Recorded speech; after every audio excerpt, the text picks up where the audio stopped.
December is just around the corner, and a brand new event coming to the city of Cornwall, Holiday Sparkle at Grace Creek, is really premiering next week.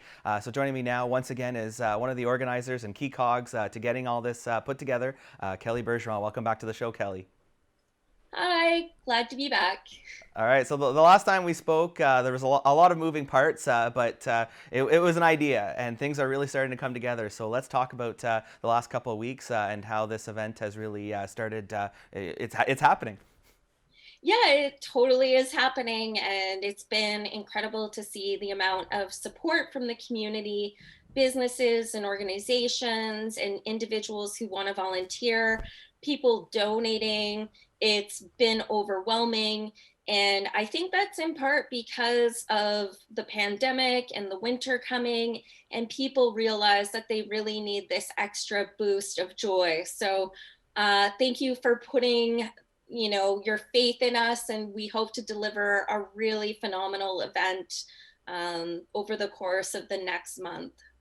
And I know we've seen some pictures on social media. You've been in the stores buying lights, and as you alluded to, you've had a lot of donations. And this coming weekend, it's all going to start to come together in the physical format. So talk to me about what's going to be happening and the people involved to make sure that Oh my, this gets off the ground. yeah. So there are a lot of moving parts. I mean, when you only have a month to plan an event, it's go time, and you kind of treat it like a startup. So you start pulling on people that are hardworking and want to help. So we've had a guy on site with a couple of his employees putting up lights in Grace Creek. We have several organizations who are lending us generators from the city and the BMX Club. And so thank you to all those amazing people. Cornwall Tourism has been helping. They have a plan, and it's going to be super cool. And they've been working behind the scenes to connect us with different providers and then sponsors. I mean, we've had so many people step up, like Home Depot.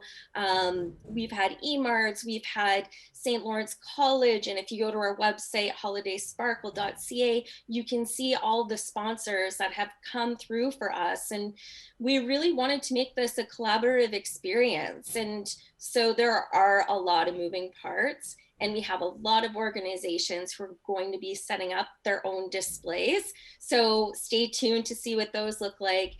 It's just going to be a really, really collaborative and fun placemaking experience for this community. Absolutely, it's going to be it's fantastic to see the community come together like this, as it always does. And of course, we've had the conversation before, but for anyone who's not familiar with that term, placemaking, maybe you can remind everybody what that is. Sure. It's basically, small urban interventions where you improve vibrancy in the community and you bring sort of like a sticky street experience to your community without having to spend millions of dollars, right? So a good example of this would be the sea cans downtown, or the picnic tables, or the pop-up patios. Those were quick and easy urban interventions that helped us create more space for people to socially distance themselves, but also brought sort of an intrigue and a new life to the downtown area. So with Grace Creek, I'm actually calling this extreme placemaking, or as Chantal Tranche-Montang says, I believe she said it's basically frozen, on steroids or whatnot. So there's lots of really, really fun things about this, but just, creating an experience without having to spend millions of dollars is going to be such a joy and a pleasure for all of us in this community. Absolutely, and I think the proof is in the pudding, as they say, because tickets are really going fast. That's right, they are. So we have over 2,500 vehicles already booked to drive through. We've had so many donations, and thank you so much to everyone who has donated so far. This goes towards lights and power and different displays. So that's really appreciated. And then half of the donations go to the United Way. So it's a 2-for-1 because you're supporting the community through the United Way, and then you're creating this amazing placemaking experience for the community. Absolutely. It's We were off camera. I was amazed at that number, 2,500 people supporting it, and we know there's going to be more. So take us through the experience a little bit. Obviously, we can't, Sure. we don't want to give away everything, but it's going to be make sure there's going to be volunteers there, making sure that traffic flows smoothly, and of course that everybody's safe. So maybe talk to me about that process when someone shows up, how it's going to work.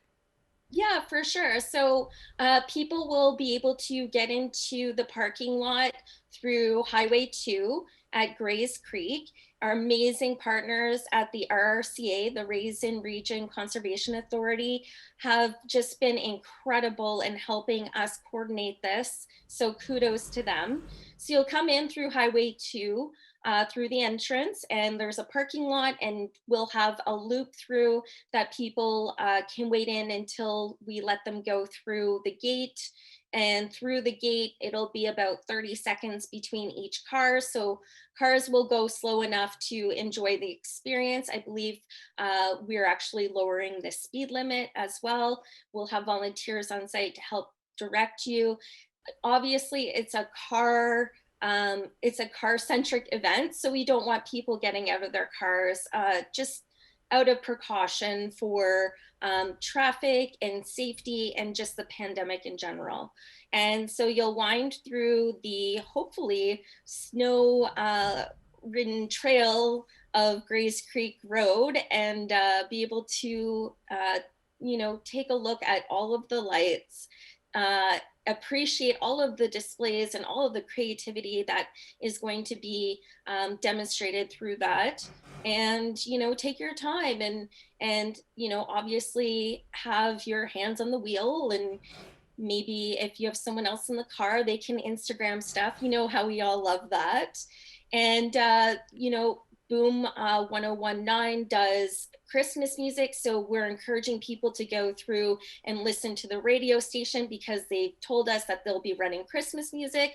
And I'm also working on putting together a few Spotify playlists for those people who want sort of a customized and maybe a little different musical vibe. So if people know me, I have a bit of a different taste in music. So I thought I would provide a few playlists in order for people to kind of enjoy it. Excellent. And just finally, if people do want to get their hands on a ticket, and if you're going to do so quickly because they are going fast, just remind people how they can do so and the ways that they can contribute. The event is free, but again, there's the opportunity there to make those donations. Yeah, so you'll go to the website at holidaysparkle.ca, and on there, right on the front page, you can reserve your ticket. A ticket is one per vehicle, and there's an option to donate. So you can either choose a free ticket or a donation ticket, and you can donate whatever you want or can. There's no pressure there. And if you have any experiences with securing a ticket and you need to reach out, please reach out through the ticket website, and I'm happy to help walk you through that process. But yeah, we're really looking forward to kicking this off on December 3rd. Absolutely, we're looking forward to seeing it for sure, and we want to thank you and everybody that's participating in this, all the businesses, all the sponsors, all the volunteers that are making this happen. It's going to be a wonderful addition to the city and really brighten up a year that we really needed it. So thank you so much, Kelly. Thank you so much. See you there.